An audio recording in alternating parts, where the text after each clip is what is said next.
Tonight on CTV News, a Holocaust survivor visits Colorado State University. We hear her story of resilience.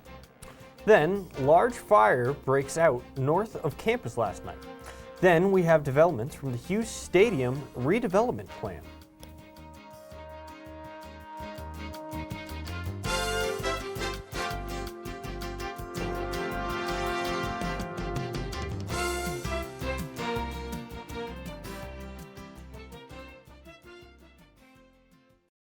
Good evening, Rams. I'm Jake Oskveric. Last night, a fire was reported about 7 miles north of Fort Collins near Terry Lake. On Monday night, around 7:30 p.m., a fire was reported near Terry Lake, north of Fort Collins. It is what we would call a structure fire. It didn't involve the home of the residents, which we're always thankful for. It involved outside structures, which were a garage, a shed, and then what we've been calling a butler building, but another type of shed. There was also a greenhouse and some kind of storage nearby that was involved. Luckily, the owners of the property were not home and no one was injured.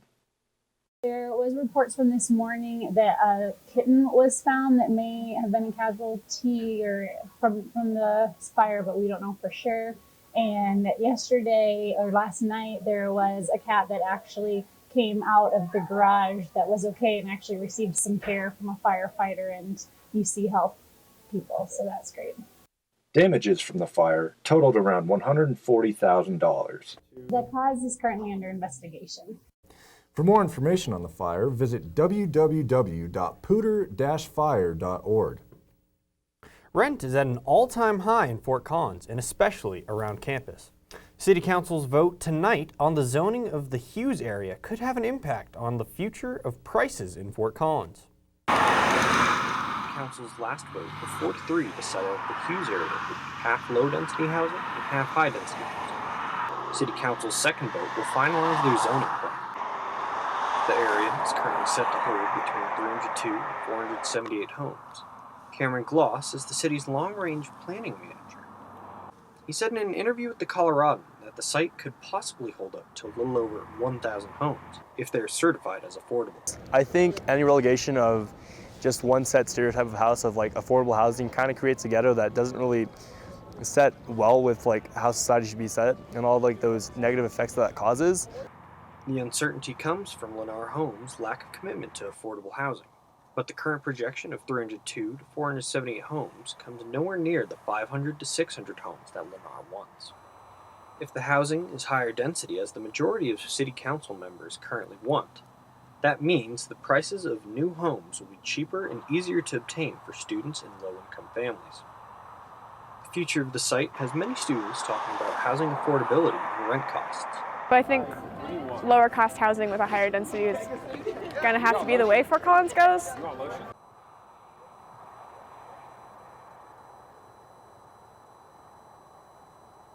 The council is having their final hearing on the zoning of the Hughes area tonight.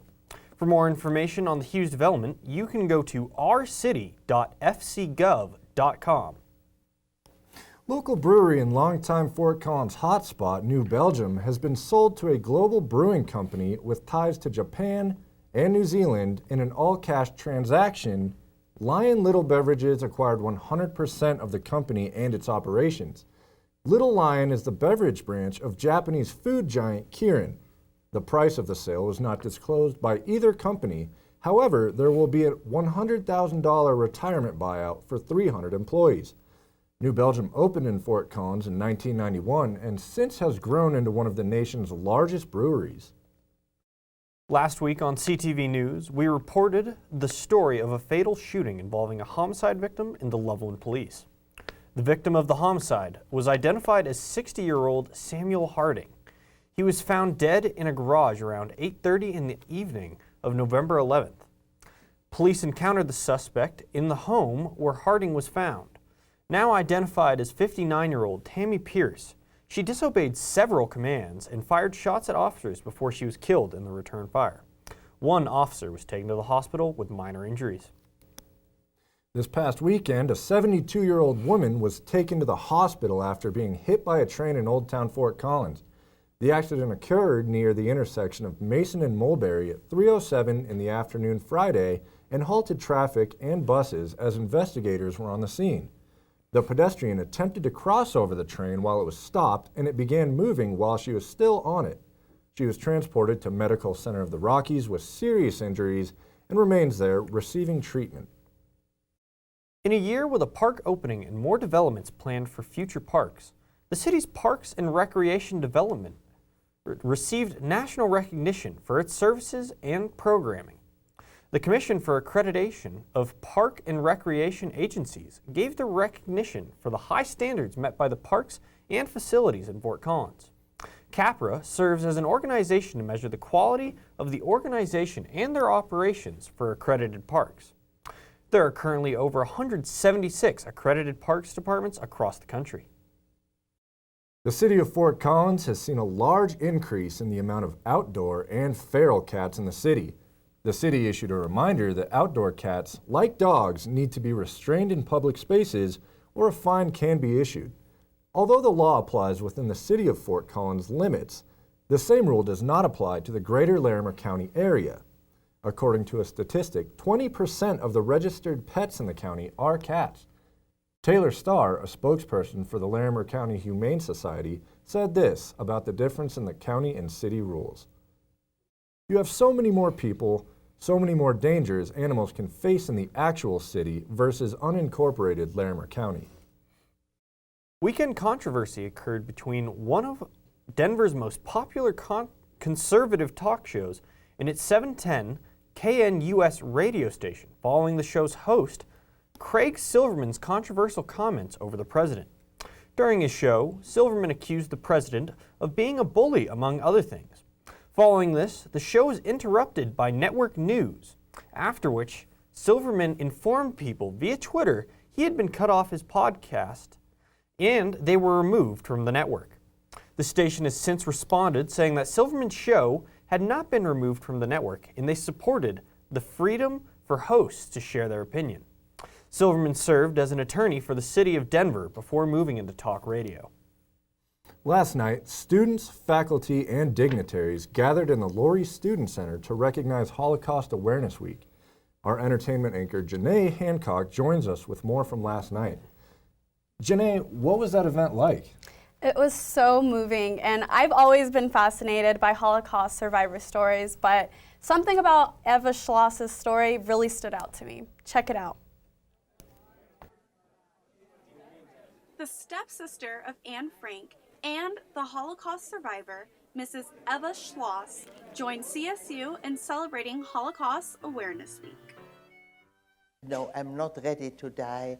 I really want to live. I want to experience life and get a family and share the same richness of family life with a family of my own. So that is one of the reasons why I'm still sitting here. CSU acknowledges the importance of this week with a field of flags that represent 5,000 victims. The symbolism of how many one flag equals 5,000 people, and that I think is just overwhelming. And I think to see it like that in all of its like sadness and beauty is good for people to see, and to see the profoundness, especially it's not just the Jewish people, the yellow flags, it's the other communities that were devastated. The things became more and more dangerous. You had to wear a yellow star, which means if you walk in the street, everybody knew that you were a Jew, and people started to disappear. I think the reason that it's important everywhere is so that it never happens again. I think all of us standing together, learning more about the Holocaust and genocide, and making sure that we all stand up so that it never happens again. I think we're one generation away from not understanding, and so I think having someone like Ms. Slosh come and speak to us today, it helps to carry on our understanding of horrific time and what she had to go through. So just wonderful to have her here in Fort Collins and to welcome her and to have her tell her story. Prior to the Holocaust, she battled with the confusion of hatred as a child. The Nazis knew where a lot of Jewish young people were, and they came with trucks and took classrooms of children away. And in the evenings, the parents waited for the children to come, and they didn't turn up. They went to the local police, even to the Gestapo, the Nazi police, never got an answer. Those young people were never ever seen again. After surviving such a tragedy in history, Mrs. Slosh now educates on remaining too stubborn to give up on hope. She's has amazing endurance. She's 90 years old, but her passion is to tell the world about this, and so she makes herself available over and over and over again to talk to people powerfully about the Holocaust and about how to prevent it from ever happening again. For me, the fact that she's been able to be sort of this survivor to carry on her stepsister's legacy and her family's legacy, and that is a woman that's presenting their story and their thoughts and feelings about what happened to them is very profound. Even animals don't kill each other just for the sake of killing. We must live in harmony together, value each other's different color, different religion. Religion is something wonderful, it's something uplifting, and it's personal. It doesn't matter if you are a Buddhist or a Christian or a Jew, as long as we are good people. And I think our young people did get the message. This was such an educational event, and she's such a great speaker. What did you all think? It's stories like that that really hit home, and they kind of humble you. Absolutely. I mean, what an inspiration. I'm speechless after watching that. That's amazing. It was amazing to be there. So after the break, stay tuned in because I will be back with more entertainment.